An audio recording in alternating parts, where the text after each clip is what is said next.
Hi everyone, welcome back to the channel and podcast. This is Vocal Arts and I'm Peter Barber, professional opera singer and music producer.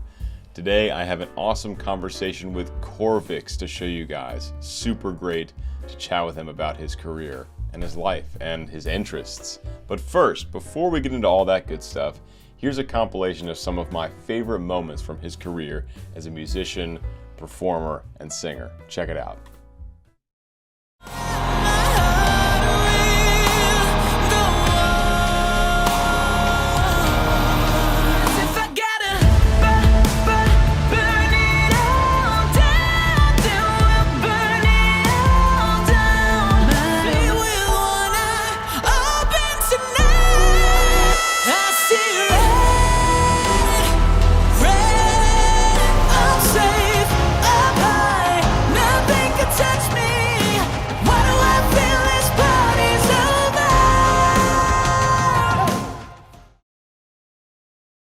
Hello, everyone, wherever you are watching or listening from. I am here with Corvyx, and I'm going to pass the baton over to him and allow him to introduce himself and tell you guys who he is and what he does.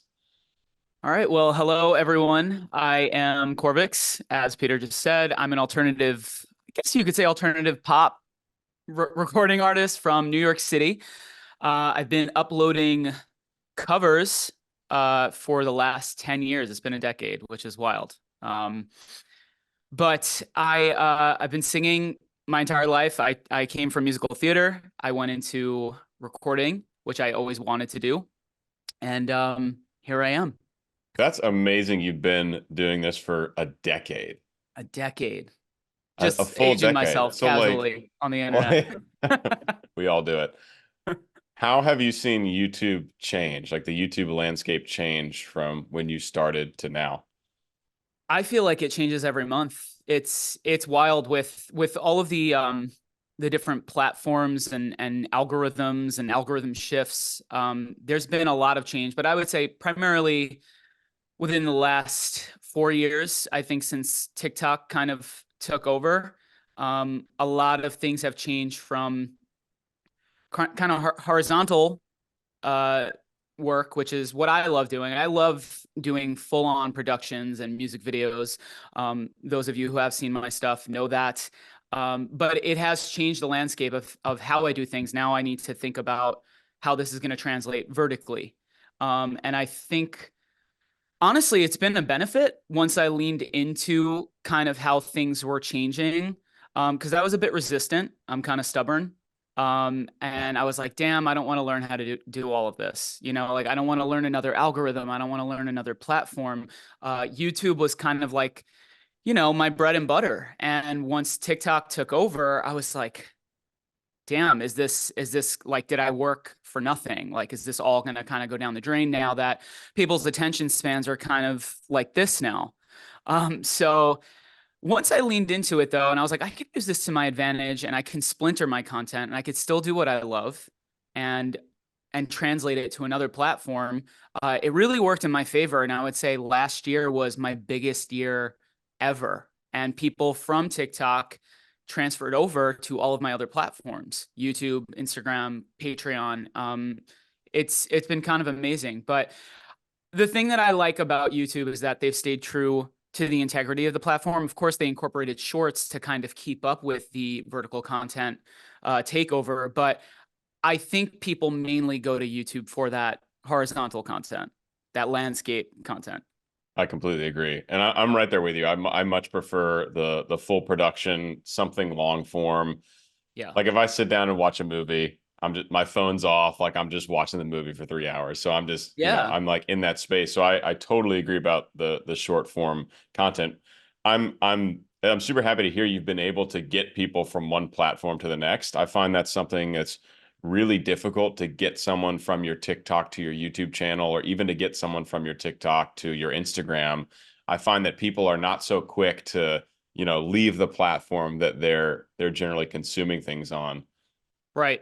I think, and a lot of these platforms, I think it's an unspoken thing that they kind of work against that. They try to keep people on their platform. So that's why everyone's so hesitant about putting link in bio, because it kind of drives traffic to other platforms, which I don't really think they're fond of. Right.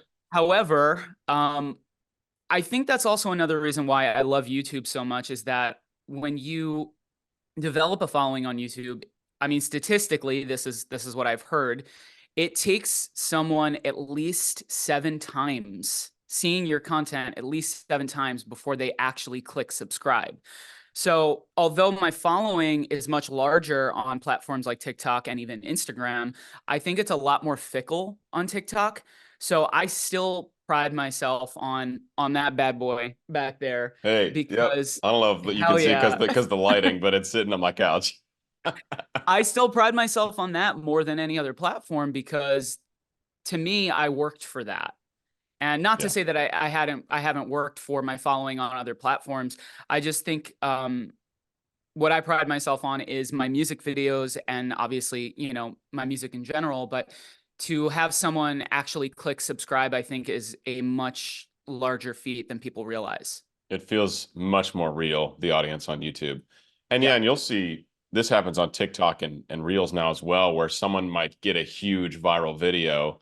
They might get a significant following from that one video, but the next video they post might get 200 views. Right. Just no Right. one sees it. Whereas YouTube, obviously not all the videos perform the same. Some obviously perform better than others, but Right. there's more reliability in the audience to watch what you're doing once they've subscribed, like you said, because at that Right. point buying into what you're selling essentially. Right. Right. Yeah. Before I think most of my Patreon community, which is even more tight knit than my YouTube channel, I think most of them had come from YouTube initially. Obviously, with such an explosion, I had a bunch of videos go viral last year, which is actually why we're talking right now. You Yeah. discovered my cover of My Heart Will Go On, but Yep. a lot of them went to YouTube first. And then once they go down that rabbit hole, it's kind of like a funnel system, right? They're like, all right, I like this creator. And then I'll watch a few more of his videos. Oh, I really like this creator. Let me subscribe. And then once you start engaging with people on YouTube, it kind of trickles down into other platforms. And Patreon is my other community that's really tight knit. So I would say it's probably Patreon and then YouTube. Patreon is the greatest, isn't it? I love it. I've been a Patreon creator for I would say 7 or 8 years. But obviously, the most growth that I had was last year, and I'm really grateful and fortunate to have had the year that I had last year. Amazing. So, what does your background in music look like? Did you grow up in a musical household? Did you have formal training in music? I'd love to hear kind of your origin story as far as how gained the skills you have with singing and everything else. Sure. So my mother was actually a she was a prominent singer in Italy at a young age. She had some records out, and this is going back. This is probably in the 60s, 70s. And once she came over to the US, she continued singing, but things were different back then. It wasn't you weren't really encouraged to pursue your dreams. It was more about, settling down and having a family. So my mom, met my father and singing kind of fell to the wayside for her, but I guess it's genetic because she was a singer. She has some really cool records that I haven't heard in a while, but I love listening to them because it kind of reminds me of, where it comes from. But other than that, my sister was very musically inclined as well. She wasn't a singer, but my sister's 13 years older than me. So she was kind of like a second mom as well as a sibling. And I was always with her when I was a kid. And she was listening to music all the time, influenced by so many different genres. But a lot of it was the big divas, Celine Dion, Whitney Houston, Mariah Carey. And then it was Journey, Steve Perry, Aerosmith, Steven Tyler, like a lot of these big, big vocalists. And that was kind of what I was raised on. But I never really had any formal training until college. So a lot of it was like doing the plays in school and like elementary school, junior high school. And then once I actually made it into the program that I wanted to make it into at Wagner College, which was ranked like the top 3 in the nation. It was like Yale, Wagner, and I forget the other one. Is this for But music or for voice specifically or? for musical theater specifically. Right. Musical theater. Okay, very Yeah. cool. So that was the first time I actually, it was almost required of us. Like all of the students had to, all the undergraduates had to take vocal lessons. Um, and it was the first time that I was actually formally trained by anyone, which was really cool because I broke down a lot of bad habits, and really learned my voice and where I sat in my own registers. Yeah. So you started out in musical theater. Okay. So, and you focused on that throughout your whole undergrad. I mean, did you go from there and do the whole, all right after undergrad, moved to New York, audition, cattle call, and then at some point you were like, nah, that's not for me. I kind of always knew I wanted to be in the recording industry. Musical theater wasn't the end goal for me. I think it was just an outlet. And I will say it's the best thing that I could have done because once you learn how to perform live 8 times a week, you you know how to do anything. Like the endurance and the stamina that you kind of build performing that much, uh, it kind of feels like a walk in the park once you get into a recording booth. I mean, there were things that I had to kind of learn to undo that were, theater habits. Because as when you're singing live in a theater, you sing to hit the back row, right? Like that's kind of what it is. And um, when I got into a vocal booth for the first time, I remember the producer was like, "You're literally melting the microphone. Like it is. You are like pedal to the metal, full fledged, full force. Let's try to like reel it in and find the nuance in your voice and really find that emotion because that's how recording's different, right? With theater, it's very much like vocal folds touching. It's very like you're taught vocal health, and not to say that I sing unhealthy now. But I learned how to manipulate my voice and find the nuance in my voice to translate it to a vocal booth and translate it to a recording because it is very different. Absolutely. Yeah, you have the opportunity in the studio setting to explore so many more colors.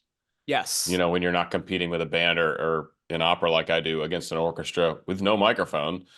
Right. you know just you Right. you can make colors in the voice, but you have to make it, the sound has to cut, just like you said, to the back row, which makes it more limited as opposed to like maybe an art song recital. You can pull off the voice a little more, but in a studio setting you can make no noise whatsoever pretty much, and you can be heard Right. clearly just based on how it's Right. mixed.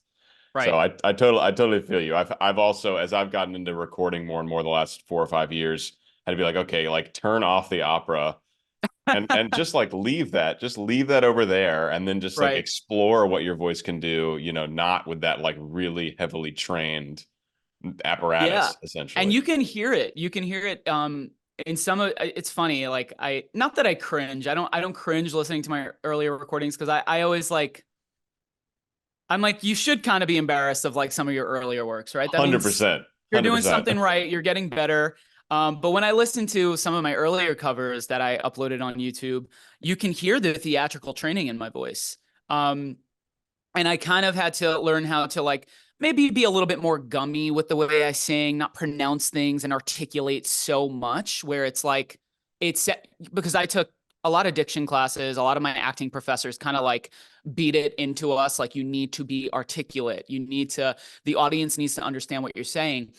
And in singing, in a recording setting, it sounds a little funny when you're so articulate. Yeah, So I had to unlearn some of those things.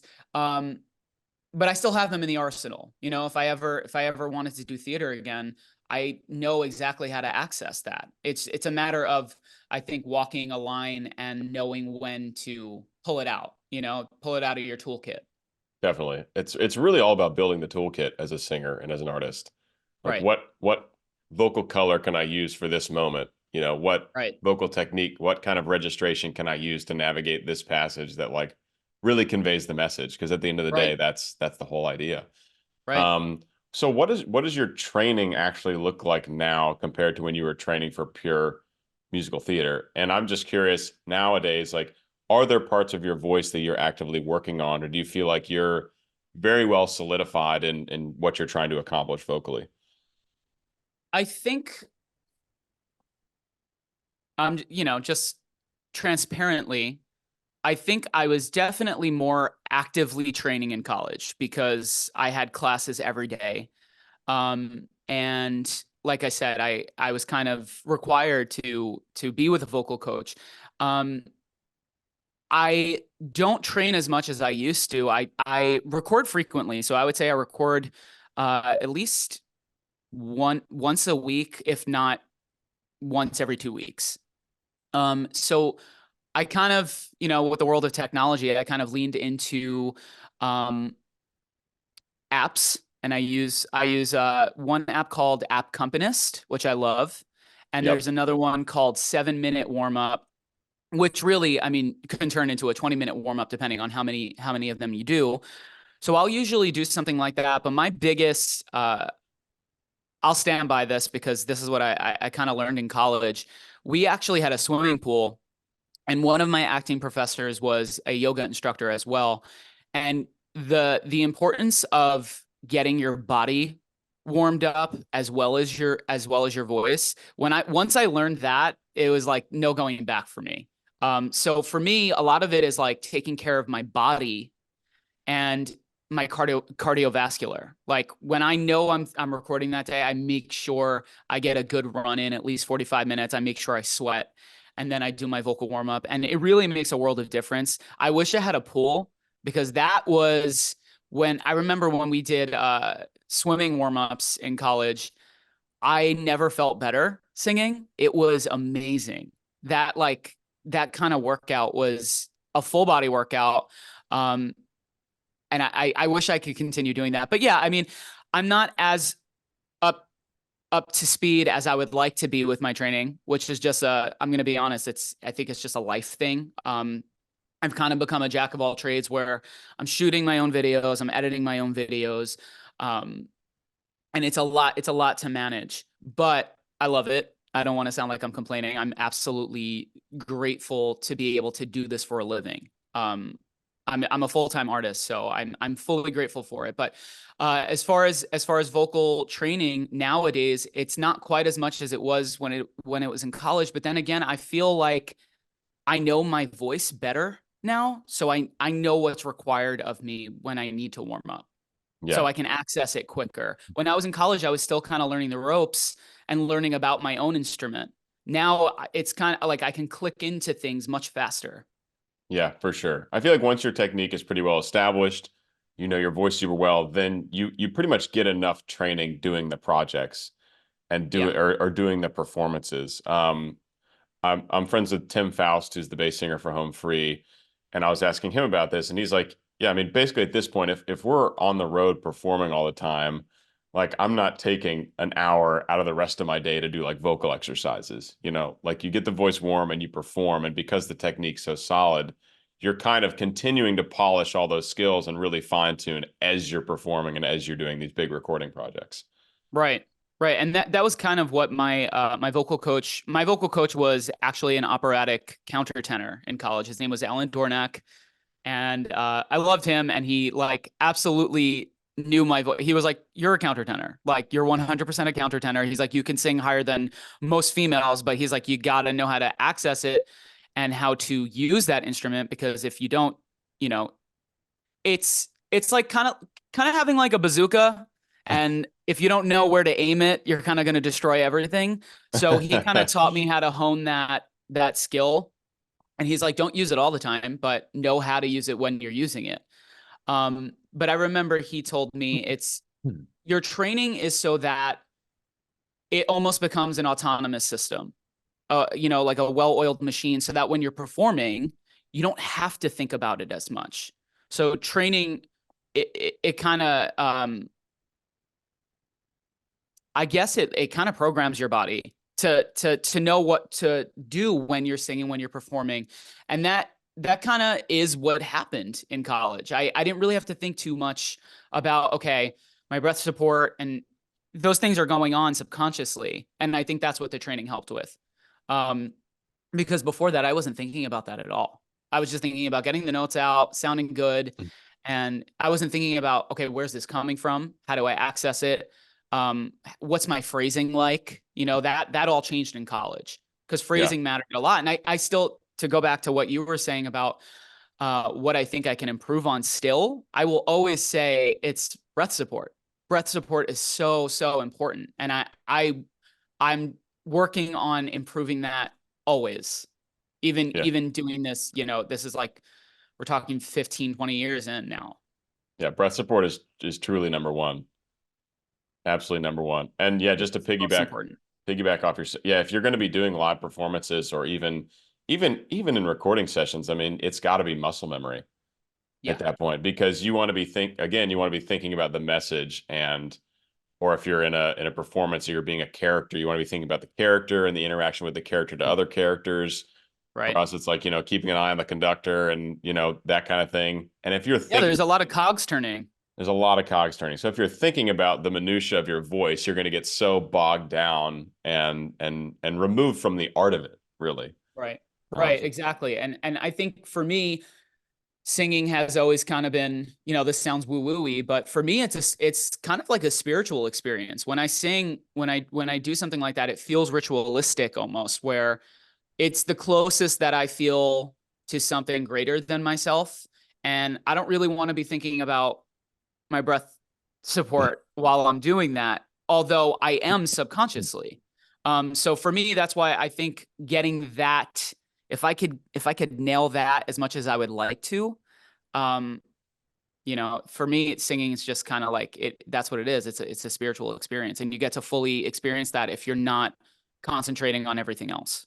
yeah, and it's the only time you get to fully experience that, really. Right.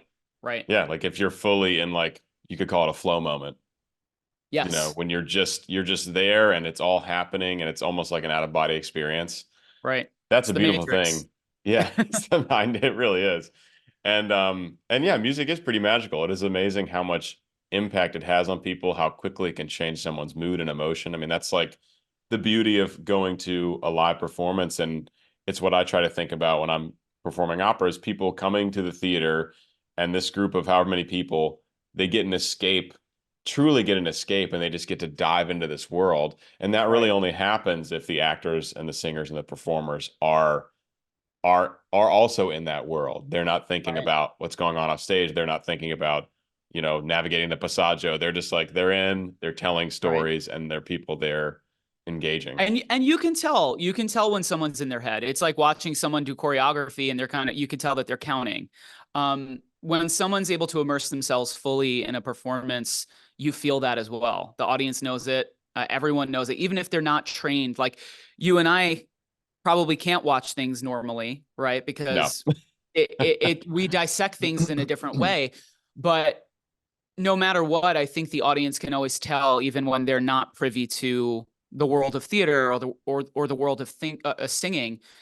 They could tell when someone's in it fully and when someone's thinking about what they're doing. And that's why I think it's important to get that training in, to make sure that your body knows what it's doing, but that you can bring yourself to that performance psychologically to transport yourself, but to also transport the people that are watching you.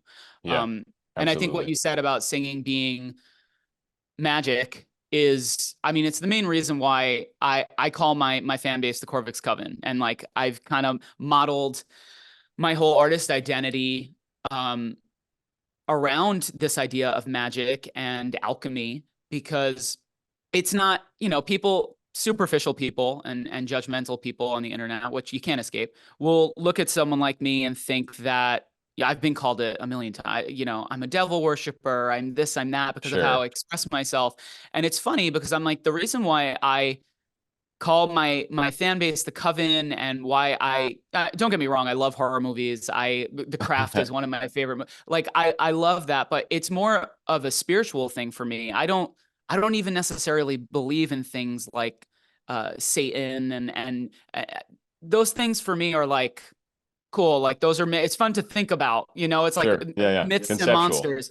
But Yeah. for me, it's actually about the sorcery, the magic, the alchemy. It's about music.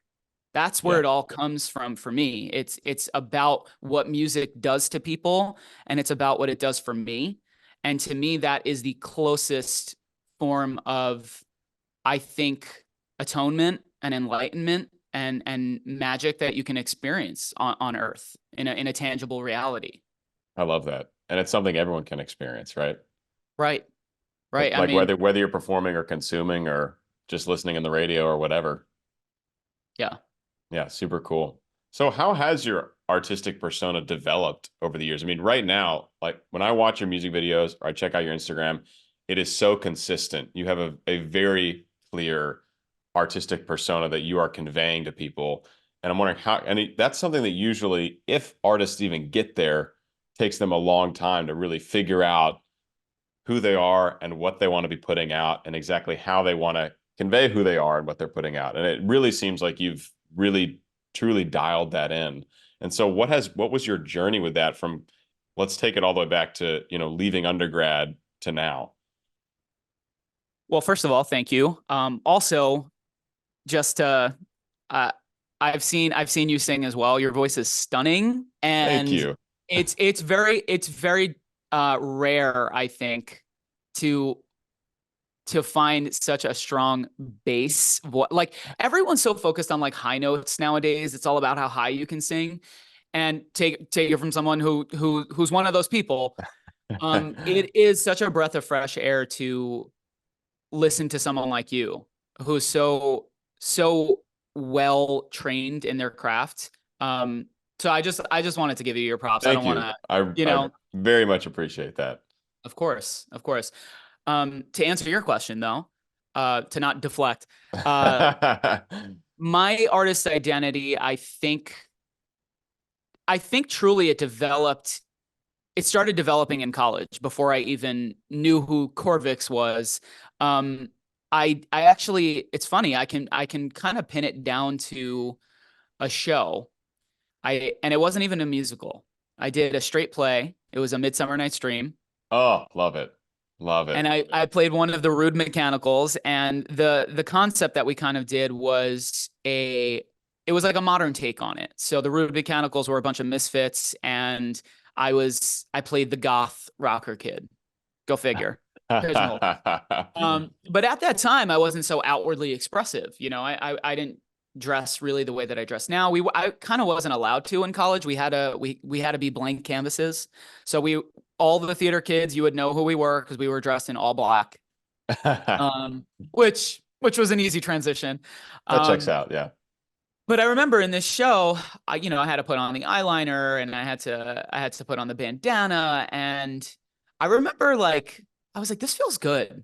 There was just something about it that felt good. And in college, I mean, I was cast in a lot of the rock musicals, Jesus Christ Superstar, Rent, Godspell, things like that. And so my voice always kind of catered itself to rock. Um, and I think for me, I grew up on a lot of pop. I grew up on classic rock, like I said, Journey, Aerosmith. But um, my biggest, like, I remember when I used to watch MTV, a lot of it was cookie cutter, right? It was a lot of like Britney Spears, Christina Aguilera, and the one artist that stuck out to me, and I was like, she's a little rough around the edges. She's still a pop star, but like she's got this badass thing about her. It was Pink. Oh, I love Pink. And she's Incredible. if it wasn't for Pink, I probably wouldn't be who I am today. And I know that sounds dramatic, but um I remember watching her and I was just like, she is a ball of fire, and she can work her voice. She could crack it like a whip. I just loved watching her. She was so alluring. And I think a big part of it, and I remember my vocal coach in college said this. He said there are studies to prove that your vocal range can actually change based on who you've listened to and who you continue to listen to and who you've kind of sung along with your entire life. And Pink was probably, I would say, the main pop star of the time that I used to sing along with. And I mean, she's incredible. Yeah. Um, and so I remember always having this affinity toward rockers. So in college, when this show happened, I remember people coming up to me after the show and they were like, this looks really suits you. Like this feels like you. And I was like, yeah, it does. I'm like, it feels good. And I kind of leaned into it. And once I leaned into it, uh, things changed. I felt like things were aligning more. More opportunities that were right for me were lining up, and I felt like I finally slipped into my own skin. And then after college, I kind of explored, I was still getting to know the YouTube world and the recording industry, and it is a different world. And I was still finding myself through that. And I kind of, took a few steps back to kind of find out, like, especially since I was doing covers too, because I was like, okay, do I bring myself fully to these, or do I kind of pay homage to the original artist? Like, how do I do this? And it was a matter of, I think, walking a fine line and finding that balance. And just continue to evolve throughout the years, and I'm the monster you see now. So it feels like I love your style, by the way. I think it's Thank you, phenomenal. man. Thank you. So it seems like maybe aside from that kind of inciting moment with Pink and with the characters in the musical theater, it's been a pretty gradual evolution to where you've settled today.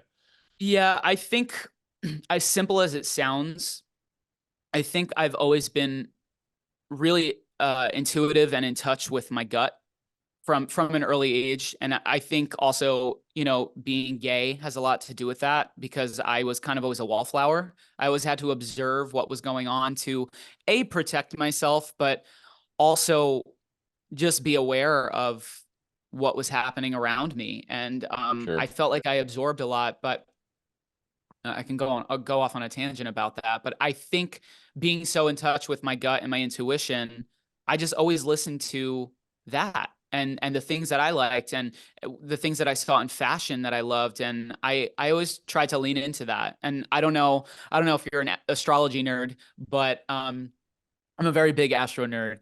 And I think it's a lot of it is the Aquarius in me. Aquarians are known to be kind of the anti culture. They're rebellious, but they also are about the collective. Um, so for me, it was always like, I don't want to do what everyone else is doing. I kind of want to take this machete and carve my own path, and so I kind of always just leaned into what I thought was cool and what I wanted to do. And I think it's confusing for a lot of people when they see someone like me, because they don't understand how someone like me, or why someone like me would cover someone like Celine Dion, cover pop songs, big mainstream pop songs. And I think it's just a matter of like kind of breaking those barriers down, and breaking these expectations of people. Like, someone sees me and they think that I'm either in a metal band, or that I only sing rock songs. And I think there's a part of me that's like, I make it harder for myself. I feel like I've made it harder for myself, because my voice lends itself to rock very well. So I think that if I were to do rock covers, I'd probably have a bigger following, Mm. because it's easy. I'm just gonna, say, not to discredit anyone, but it's easy to put up a rock cover, because people are gonna click on it. There's a solid demographic for that, and I know I would thrive in that scene. But I never wanted to do that. I never wanted to do what was easy. I'm like, I want to create my own lane. I want to create my own world. And I want to find the people that are kind of in that gray area where it's not just black and white. I want to find people that are going to resonate with what I'm hearing in my mind, what I'm seeing in my mind, the world that I've created around myself. And I finally, after 10 years, it's crazy, but last year was the first year that I felt like I really broke through. But once it happens, it's amazing, because you find out that there are so many people out there that are craving something a little different, Yeah, that's something a fantastic. little left of center. Absolutely. And I mean, truly, I think being authentic is the best thing you can do.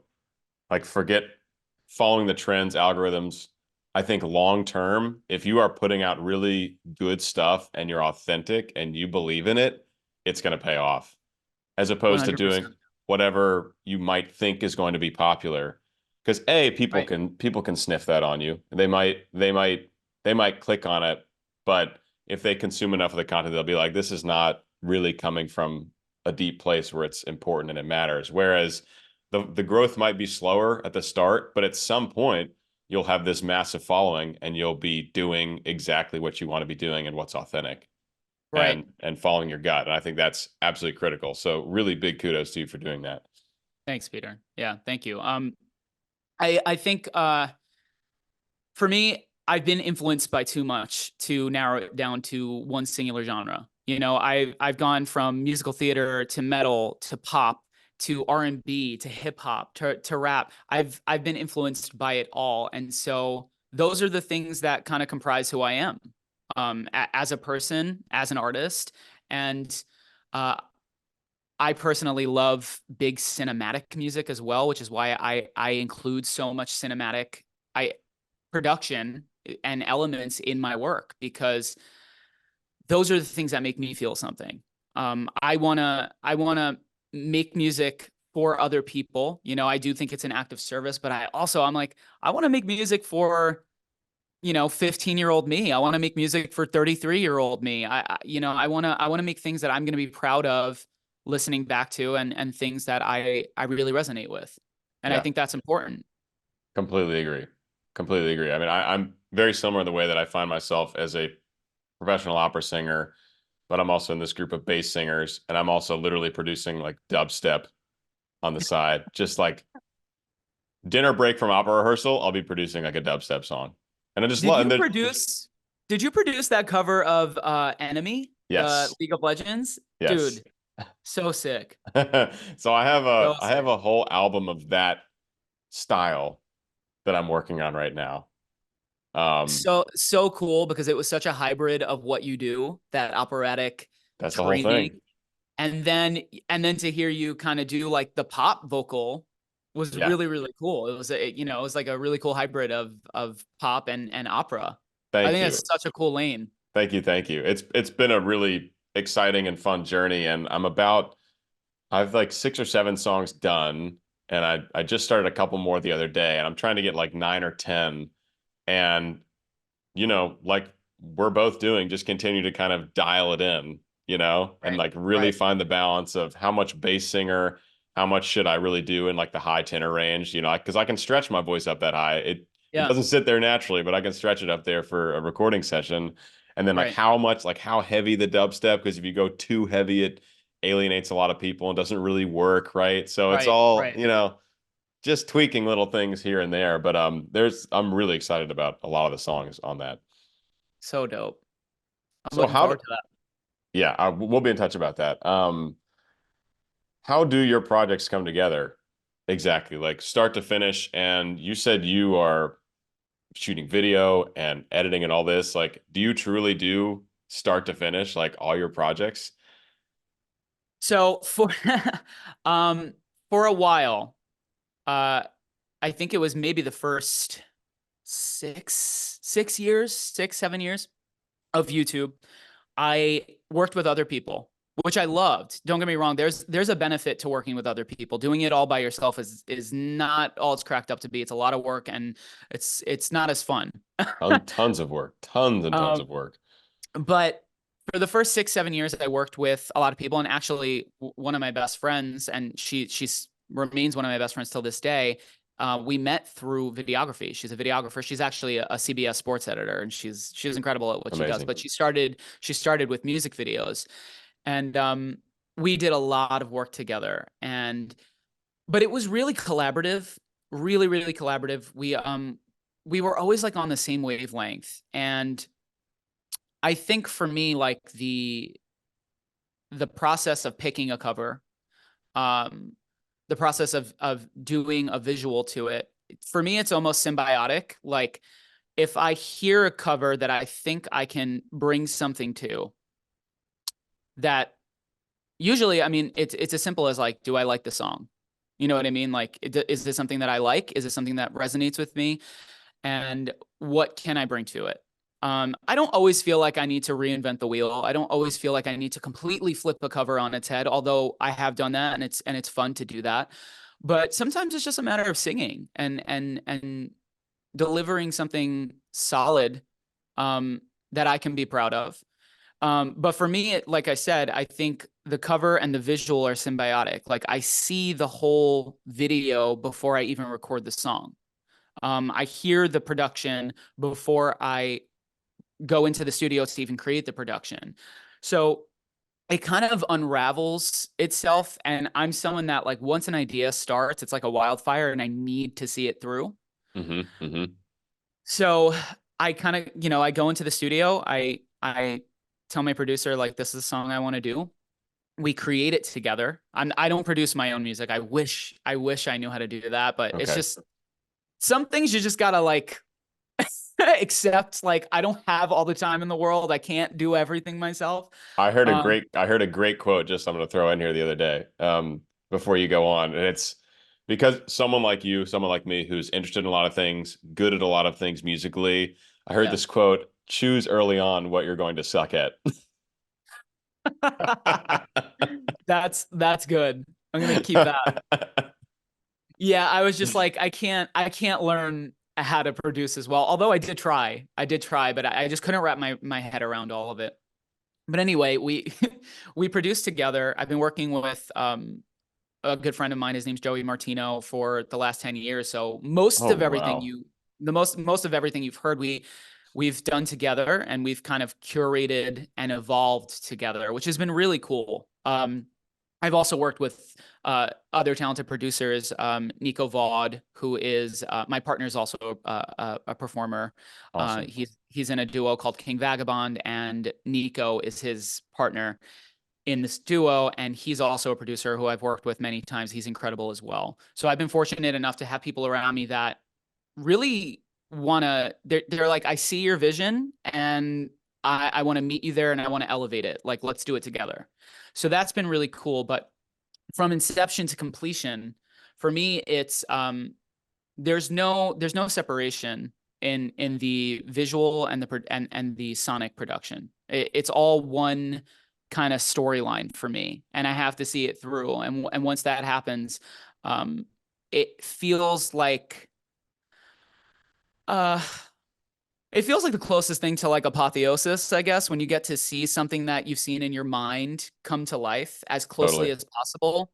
And I'm a I'm sociopathic in a way where I'm like, I will try to make it as close to what I see in my mind as possible. Sometimes you got to let go and Hmm. and let things evolve, and that's a major lesson I've learned through doing covers and doing videos all these years. Like, you have to sometimes compromise, um, but still know that what you're doing has integrity, and if the message and the intention behind it is authentic, then it doesn't matter if you got the $5,000 set as opposed to the $400 set. You know what I mean? Right. It's Yeah. about it's not about the spectacle so much. I think it's just about what you can do and what you can make people feel. And Totally. to me, that's been the biggest lesson through my process. But yeah, I mean, that kind of is the process. I think about what I love, what the message of the song is, and what I can bring to it, and then everything unravels from there. It's seeing the video and the visual and all of that. Love it. And where do you shoot? I mean, it looks like you've got a very legit studio space that you shoot in. So I'm originally from Staten Island, which is, for those of you who are not familiar with the boroughs, that is closer to Manhattan. Once I started dating my boyfriend, uh, 2021, I moved up to the Hudson Valley, which is about an hour and 45 minutes north of the city. But I've always been fortunate enough to be in locations that have amazing, amazing studio locations. But currently, the past 2 years, I would say from 2022 to now, I've been shooting a lot of my content at Good Time Film Studios, which is located in Poughkeepsie, New York. And that space has just it's been amazing to kind of transform into whatever I want to transform into, because it's such a kind of small space, but it's a white cyclorama. And to be able to kind of like push yourself creatively and use something that's pretty much the same every time you go and transform it into something else, has been a really great tool to kind of exercise those creative juices. Because I mean, I would love to have a label budget and have access to whatever I want, AI and green screen and all of this stuff, which I mean, we still do as independent artists, but it's a little bit more work involved. But to be able to kind of say like, okay, here's your two tools, create something with this. It forces you in a way to be more creative. I'd say so too. Absolutely. Very cool. Very cool. Okay, what are some musical or career goals you have? Maybe a short-term goal and then like lifetime achievement goal. Like where do you see your artistry going? Right now, I think my Everest is originals. Awesome. And it's more to, it's not to, it used to bother me when people called me a cover artist or when people would ask why I don't sing my own songs. And I think, you know, those people, it's more a matter of them trying to discredit rather than, a lot of the time I get comments like that, and they're not phrased in a way that's constructive or genuinely curious. It's more of like to be insulting. Yeah. And I kind of always just think you're not it, even if I did release originals, you wouldn't be listening to them. You're just here to kind of run your mouth, right?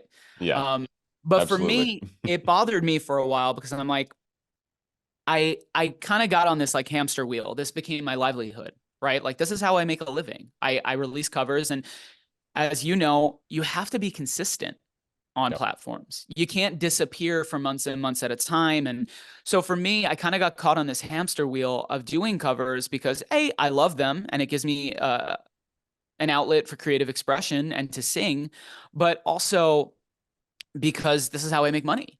And so I felt like I got caught on this wheel of like, okay, I have to release, I have to do another cover, I need to record another video, I need to do this. And I kind of fell into this habit of like not writing originals. Um, and so for me, that is I guess the short-term goal for me is to release an EP, or at least release an original this year.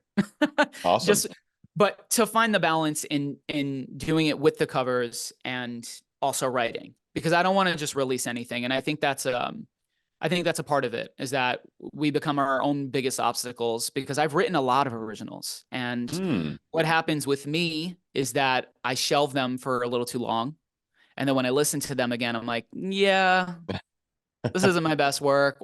And sometimes you got to just fucking do it. You got to Yeah. release it. You know, you got to, because it's selfish to do that all the time. That's kind of what I'm trying to do, is just get out of my own way. My word of the year is agency, and to Love kind of it. just show up, just do it. Take Um, action. yes. And I'm applying that to everything in my life, but especially originals, because that's been my like I said, that's been my biggest obstacle.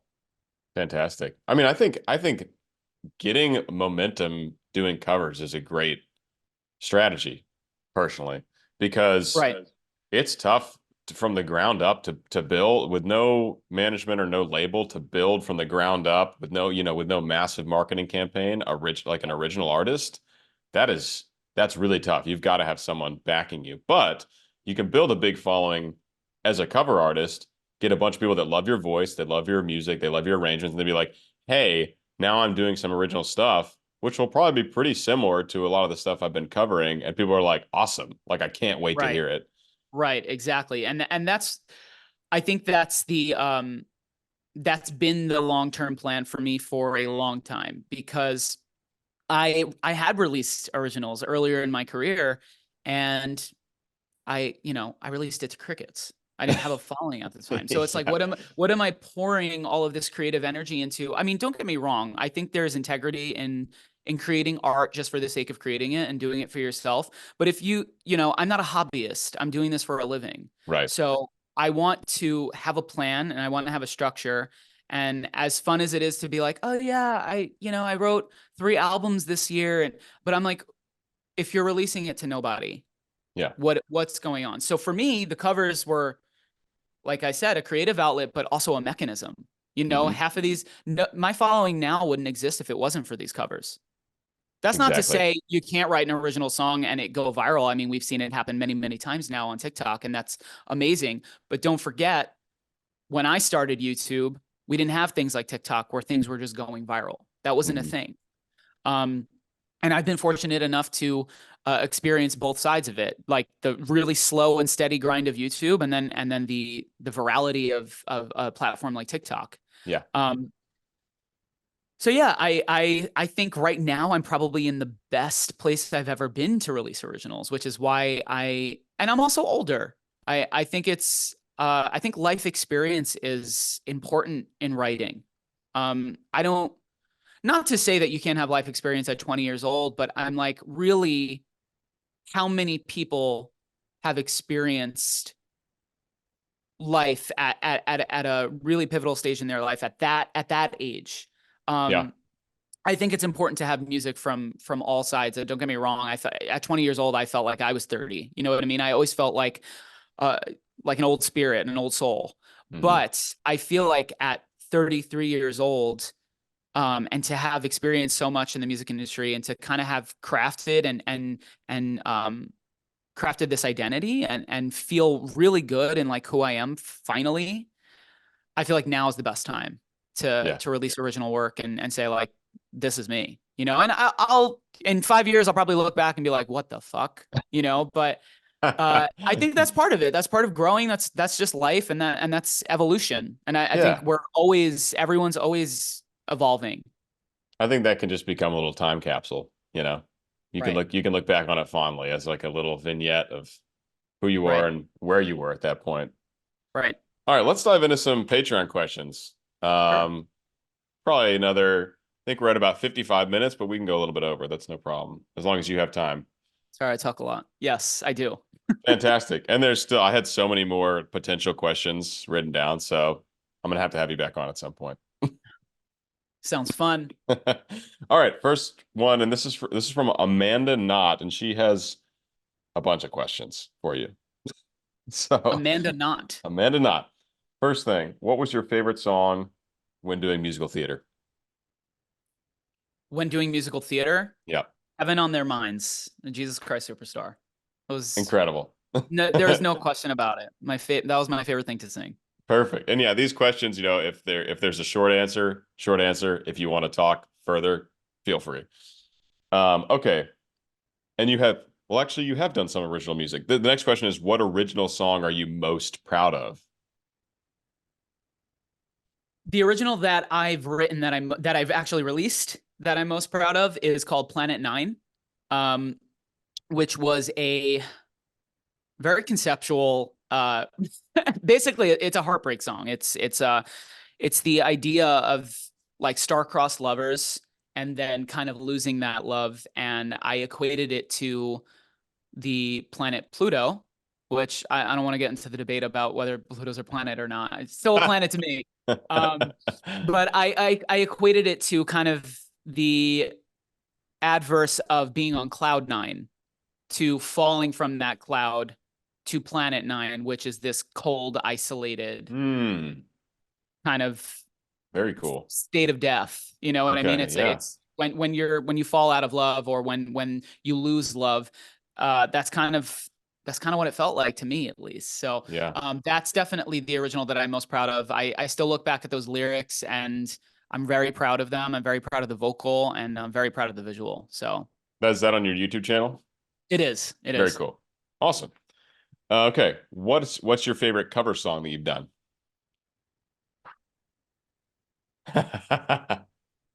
Tough to say, I'm sure. It's really hard. That's like picking a favorite child.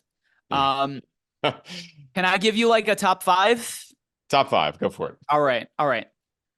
I have to say My Heart Will Go On, just simply for uh what it's done for me. But also I'm very proud of that. And I think I think I'll always look back at that vocal and kind of not feel like I'm watching myself, which I know is weird. But I don't really love watching myself. And so you know, I analyze myself and I criticize myself and I'm like, oh, I could have done that better or whatever. You know, we're our own biggest critics. Mm-hmm. But when I watch that, I don't feel that way. I feel like, okay, you did your big one with that, you know? So that is definitely a favorite. I would have to say, and it's not just because of recency, but I think The Sound of Silence is another one. That was one of the most challenging vocals that I think I've ever done, and it felt really good to kind of bring myself to that and reinvent a song that's been covered so many times.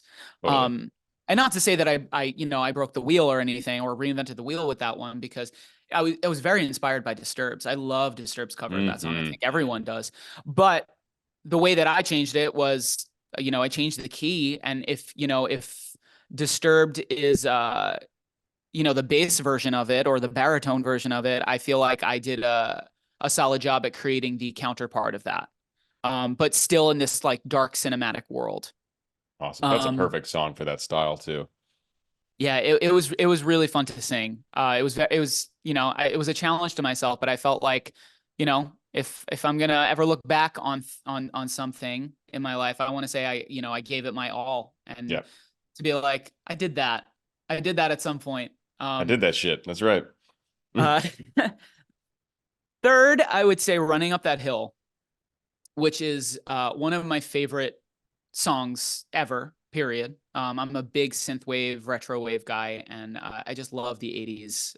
Love the whole goth movement with like the Smiths, The Cure, Depeche Mode, Kate Bush, like that, all of that, Mm-hmm. that whole world. But Running Up That Hill, I did with my partner Joey, um, from King Vagabond, and it is one of my favorite things that I've ever done. I still listen to that, and you know, like I said, usually I'll come on my own shuffle and I'll change it because I'm like, I know what I sound like. I've done it. I was there, did the whole process.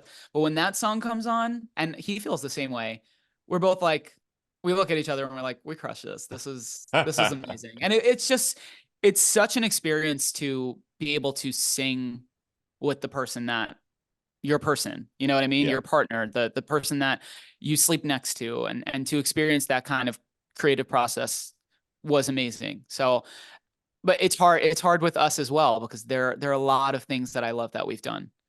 We've done like 5 covers now together, and but Running Up That Hill is definitely one of my favorites. Um, Amazing. I'm trying to think of other I know I'm gonna watch this back and I'm like, damn, I forgot that one. Well, we got three. We got three good ones, right? Yeah, we got 3 solid ones. I would say I would say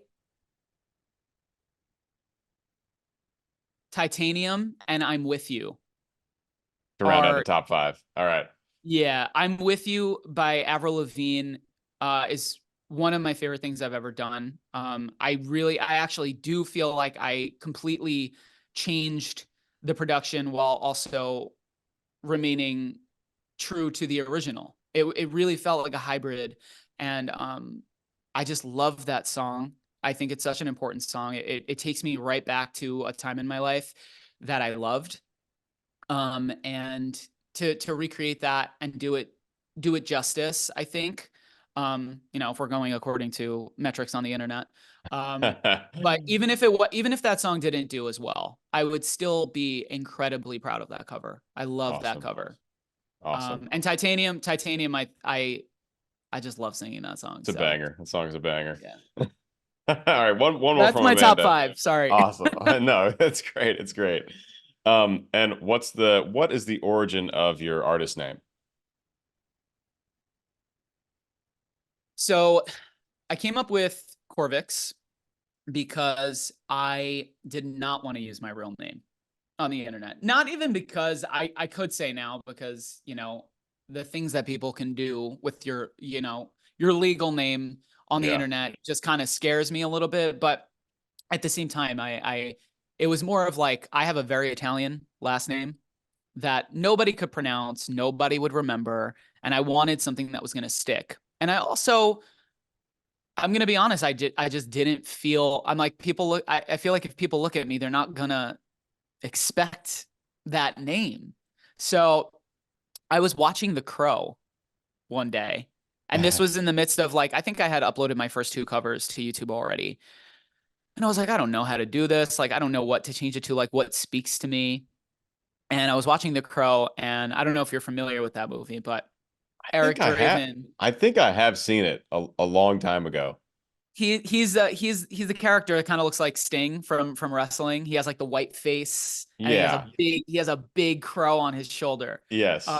but he dies and then he's resurrected, and he has this crow as this kind of like symbolism, but also like his it's almost like Odin and the 2 ravens, right? And I was like, how cool is that to like have a crow, which is one of the most intelligent birds on the planet, but also one of the most like legendary mythological creatures. Like there are crows in so many legends that you hear of, like all of these stories, Norse mythology, Mhm. Greek mythology. And so I did more research on the crow, and I was reading about the constellations, and there's a constellation called Corvus, which means blackbird or crow or raven in Latin. And I did more research on the symbolism behind a crow, and there was a lot of, harbingers of death and like bad omens, but then there were a lot of other stories that kind of crafted them as these magical shapeshifters and these kind, super intelligent messengers from the ether, and I thought that was much cooler than this like guise of death. I thought it was very cool how there was this dichotomy and how people saw them as these bad omens, and then there were other people that saw them as these magical creatures. And I kind of always felt that way, and it still rings true today. I still feel like people look at me and they're like, no, you look weird. You're dressed in black. You worship the devil, all of this stuff. And meanwhile, the people that actually have gotten to know me, that listen to my music, that are my closest fans, know that the opposite is true. That I'm fully encouraging of um, light and good and you know working toward your highest self and how you treat other people, and those are the things that I promote. And I thought the dichotomy of the crow and ravens and blackbirds in general was such a cool thing, and it wasn't too far off from my last name. My last name starts with a C, and Okay. and so I was like, this is cool. Let me see how people respond to this. And I had people call me Corvyx for, I would say, about 2 weeks, and it kind of stuck, and here we are. It works really well. Like everything you Thank you, just man. said, totally works. So Thank you. I think it's a great choice of name. Thanks. Okay, we have 2 more questions. This one's from Hans. Are you planning to perform a concert soon or at some point? Live concert? No plans on live performances right now. I think, and I know that's going to upset a lot of my a lot of my following, but it's not that it's not in the near future. It's not that I haven't thought about it. Just personally, I would like to take originals on the road as well as covers. I don't want to go on the road and strictly sing covers. Not that there's anything wrong with that. I know that's what most people know me for, but it's also, let's just be honest here. Touring is expensive, you Yeah. know. Yeah. Especially when you're an independent artist, you're funding all of that yourself. So it is expensive. I've looked into the logistics of it. That's not to say that there won't be a show um, sometime soon. But I will say and be transparent that I don't have any plans at the moment, but that doesn't mean that I'm someone that's very spontaneous as well as meticulous. So if I want to do a show in October and I'll throw it together in 2 months, Yeah. So like I said, no solid plans right now, but that doesn't mean that it won't come. Cool. Very cool. All right.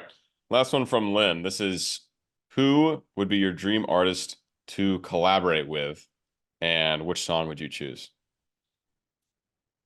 I might be able to guess this one, but go ahead. It's hard. Okay, I guess a cover. Um, sure. Yeah, let's go. Let's go cover. It's hard. I feel like I always say I would love to sing and write, with Sia. Okay. Yeah. I I I love her. I think when I was younger, the answer definitely would have been Pink. 100% would have been That was Pink. gonna be my guess. But I just think what makes sense for me as an artist, um, I think Pink has evolved and she is incredible, but she's definitely more immersed in that pop world. I think for me, I appreciate the darker side of things, a little bit more of that tortured soul.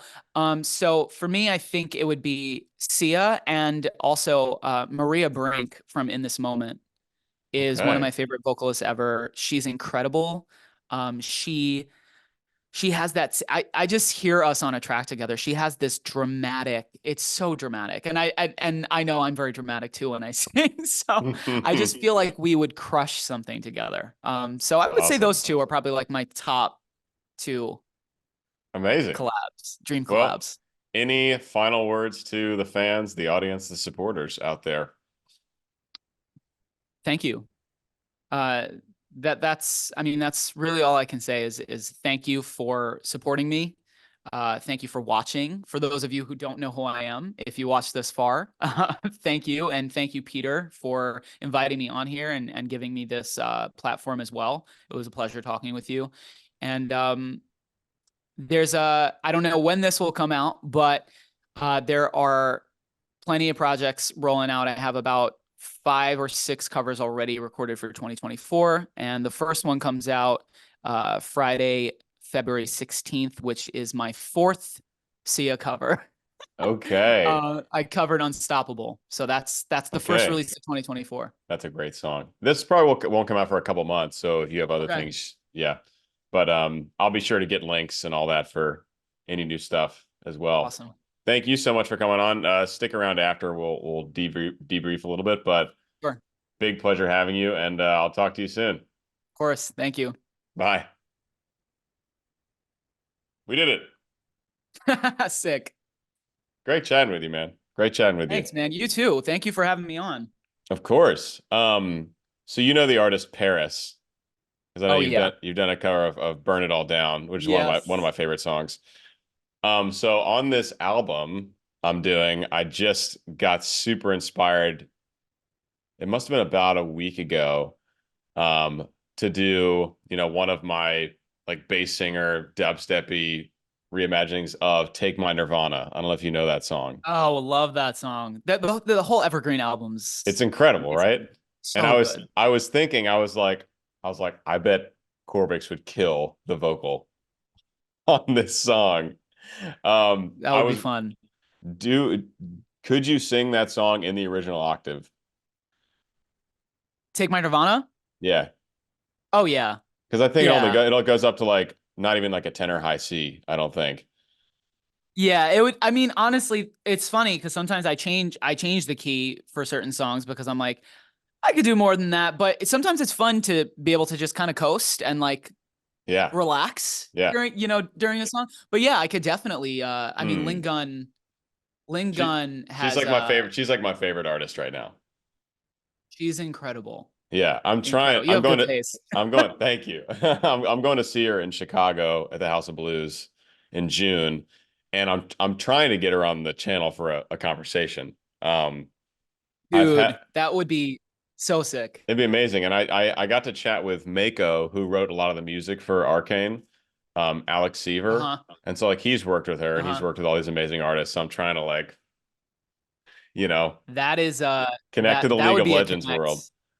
League of Legends is like, oh, I should have fucking said that. See, I told you I would think of that. That's a dream collab for sure. A League Yeah. of Legends song would be so cool. Insane. Yeah. I mean, that's kind of where my originals are headed, in that League of Legends kind of world. Yeah. That's why, I mean, when I'm producing, and I've been producing this way for a while, like that kind of soundscape, like the electronics plus orchestration plus like heavily layered vocals, like that is like my whole thing. And so when Arcane came out, I was like shitting myself while watching. I was like, this is like perfect music. Wild. It's Yeah. like it's amazing. Do you produce the vocals as well? Yeah. Yeah. Nice. Yeah. Nice. Anyway, I will send you that track if you want to Please. if you want to take a look at it, because like I recorded a scratch vocal, and so for a lot of this album, the all the vocals sound good in a bass voice and a lower octave. Some of them just don't hit quite the same way. So for a few of the songs, I'm bringing in other singers to do the lead for. So Yeah. I will. I very open to that. I love that idea. Awesome, awesome, awesome, awesome. I was like, all right, if this conversation goes well, I'm gonna chat with him about it at the end. And I figured it Sick. would. I figured it would. Yeah, Okay, 100% interested in. That's really dope. cool. I'll get a rough mix together and send it your way. Nice. Looking forward to it. Awesome. Well, that's all I got. This episode will probably come out in a couple months to kind of be able to keep up the pace of doing the analysis videos and doing the bass gang and doing opera. I release an interview every 2 weeks generally because I know that's a pace I can keep up Right. and pretty much just release them as I record them. So right now I think we're about a couple months out, but I will keep you posted on all the dates and all that stuff. Awesome. Yeah, yeah. Take your time. I know you have your own schedule as well. So Awesome. Well, I will keep a close lookout for your upcoming covers. I'm trying not to watch too many because I know people still want to see me do more analysis videos for them. So uh-huh. I have Yeah. to be sparing with what I watch. I know people usually they go from My Heart Will Go On to The Sound of Silence. A lot of Yeah. people have been reacting to Bring Me to Life recently because that was my last cover. I have held off. I have held off intentionally just in case. Well, thank you for first of all, thank you for reacting to anything at all. That it always means the world to me when people do that, and Yeah. especially someone who does this for a living. That's also a singer at such a caliber. So it was really nice and refreshing to hear someone that actually knows what they're talking about. That's not just, there's nothing wrong with people just reacting and like emotionally reacting, but it's really cool when a singer does it. And especially someone that's such a wealth of knowledge, like you are. Well, And, thank you. it was also really cool to hear you kind of say, this is a music industry standard. Because when you were saying, he's probably lip syncing because it's a music video, which is kind of always the case, right? Yeah. I don't have anything to hide. It's not about No. whether I can sing the song or not. It's No. about creating something. And for some reason, psychologically, people click more on something that has a microphone in it. Yeah. That's just how things work now. And I think TikTok has a lot to do with that. And I know, this is a conversation that we could probably discuss on another podcast, but it meant a lot for you to say, like, I'm not taking a stab at Corvyx. This is industry standard. Like, this is what people do. Yeah. People have gotten up in arms at me in the comment sections for saying, their favorite favorite artist, favorite group is lip syncing. And I'm like, guys, I'm not like this. Pentatonics is the first time it happened where Right. people got really upset that I was saying their music videos are lip synced. And I'm like, they literally perform all these songs live all over the world. I'm not saying they can't do the song. This is just how it works. I think people, especially people that don't understand the industry, that aren't artists, they think that you're discrediting the artist, that they can't sing it live, and that's not the case. It's for me, especially with the covers, I upload them to streaming platforms so that I can make money. It's not about I'm not making money off of uploading a live cover to TikTok. That's just not how it works. No. But people also get confused with what technology can do nowadays. People think that auto-tune can actually sing for you. And I'm like, that's not how it works. It's just not you how it have works. to be able to, and I'm not a perfect singer. If anyone ever put me on the spot and said, hey, do you have Melodyne on your vocals? I'd be like, oh, fucking course. Beyonce has Melodyne in her vocals. Everyone has Melodyne. Uses it. Yeah. It's just, I think TikTok has created a culture that people expect perfection. And it's funny because these singers will set up, their little iced coffee. That drives me fucking crazy. When people are when they're in their kitchens making iced coffee and singing, and I'm like, what you don't know is that they actually pre-recorded it, fixed it up, and they made it seem like it's live, which is fine. There's nothing wrong with that. But it's created this idea of perfection. It's created this idea that you have to be able to, be in your kitchen and sing it live, or else you can't do it at all. Yeah. And it's dangerous to fall into the trap of like, I have to prove something to everyone. And I'm like, I don't need to prove anything to anyone. If you know me, or if you've watched a few of my videos, or if you're a singer, you would know that that is not a machine singing for me. That is not that's not something that a machine can do. Yeah.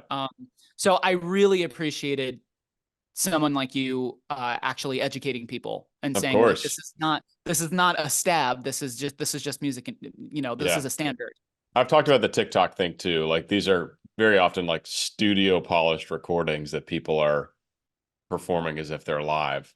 Right. Not with the intention to deceive the audience, but just to get a better sound. But then the audience, from people that don't know about the music, just assume, because they're not going to hear the nuance, right? They're not going to think, oh, that can't possibly be live because of this atmosphere and whatever. They're just like, person in the kitchen singing live must be live, right? Right.